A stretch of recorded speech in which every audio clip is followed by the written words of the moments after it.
মহাসত্য হেহিখে মংগল হেহি মহাপুণ্য ছয় কৰে যিটো বাক্য ঈশ্বৰ কৃষ্ণৰ গুণ নাম অভ্যুদয়।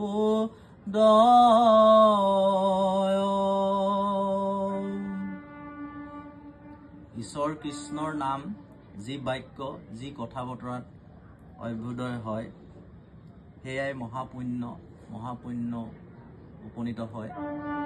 আৰু আমি সেইকাৰণে গ্ৰাম্য কথাতকৈ কৃষ্ণ কথা যদি আমি পাতিব পাৰোঁ, কৃষ্ণৰ কথা যদি আলোচনা কৰিব পাৰোঁ, কৃষ্ণৰ কাম কৰিব পাৰোঁ, কৃষ্ণৰ প্ৰসাদ খাব পাৰোঁ আৰু কৃষ্ণৰ ভাৱনাত যদি আমাৰ জীৱনটো অতিবাহিত কৰিব পাৰোঁ, তেনেহ'লে আমি কৃষ্ণ সংস্কৃতিৰ ফালে জীৱনটো আমাৰ ধাবিত হয়। আৰু এনে কৃষ্ণ সংস্কৃতিময় এক জীৱন যাত্ৰাত আচলতে আমি এক আধ্যাত্মিক জীৱনৰ ফালে গতি কৰোঁ আৰু এনে জীৱনে এক সুন্দৰ জীৱনৰ দিশ উন্মোচন কৰে। আৰু এনে সুন্দৰ জীৱনে আচলতে আমাক কৃষ্ণক চিত্তত ৰাখিবৰ কাৰণে আৰু এনেকৈ পবিত্ৰ চিত্তত কায় বাক্য মনে যদি আমি ঈশ্বৰত অৰ্পণ কৰি আমাৰ মন বুদ্ধি চিত্তত যদি আমাৰ ভগৱন্ত প্ৰৱেশ কৰিব পাৰে আৰু সেই ভগৱন্তই আচলতে আমাৰ জীৱনক পৰিচালিত কৰিব পাৰে। যেনেকৈ অৰ্জুনৰ ৰথৰ সাৰথি কৃষ্ণ হৈছিল, তেনেকৈ আমাৰো জীৱনৰ ৰথৰ সাৰথি প্ৰভু ভগৱন্ত যদি হ'ব পাৰে, প্ৰভু ভগৱন্তই আমাক পৰিচালনা কৰিব পাৰে আৰু ভগৱন্তত অৰ্পিত নিবেদিত আত্মসমৰ্পিত জীৱনে এক সুন্দৰ জীৱন আৰু এই সুন্দৰ জীৱনেই এক ভকতৰ জীৱন। সেয়েহে ভকত শব্দৰ তাৎপৰ্য আছে। ভকতৰ পিছে পিছে ভগৱন্তই কৌমুদকী গদা ধৰি ভকতক ৰক্ষা কৰি ফুৰে। গতিকে ভকতসকলৰ ক'তো ভয় নাই, নিৰ্ভীক মনেৰে নিৰ্ভয় চিত্তেই পৃথিৱীখন প্ৰবল আশাৰে আৰু এক সুন্দৰ জীৱন, অৰ্থপূৰ্ণ জীৱন যাপন কৰিব পাৰে, যি জীৱনক আচলতে মহাজীৱন বুলি কোৱা যায়।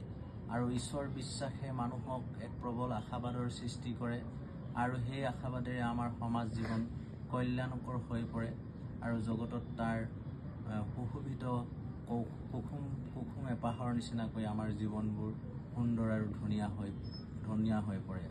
আমি সেয়েহে সকলো শ্ৰেণীৰ লোকে জীৱনৰ যিকোনো সময়তেই আমি ভগৱানক উপাসনা কৰিব পাৰোঁ। সেয়া সৰুকাল বা যুৱক অৱস্থা বা বৃদ্ধ পৌৰসত্ব হ'লেহে ভগৱানক নাম ল'ব পাৰি, তেনেকুৱা কথা নহয়।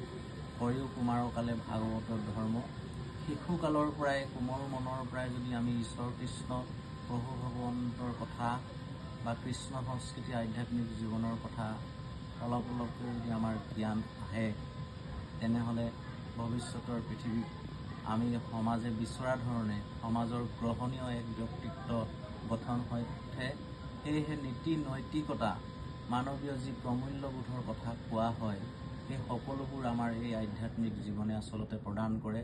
মহাপুৰুষ শ্ৰীমন্ত শংকৰদেৱৰ দৰ্শন আছিল তেনেকুৱা, আৰু মহাপুৰুষ শংকৰদেৱে বিচাৰিছিল এক সুকীয়া বিশেষত্বৰে কৃষ্ণ সংস্কৃতিত বিজড়িত হৈ থকা এটি জাতি, যি জাতিয়ে বিশ্বৰ বুকুত নিজকে সুকীয়া সংস্কৃতি, সুকীয়া প্ৰবল চৰিত্ৰ বলেৰে এক সুকীয়া সমৃদ্ধিপূৰ্ণ জাতি হিচাপে বিশ্বৰ আগত থিয় দিব পাৰে, তাকে বিচাৰিছিল।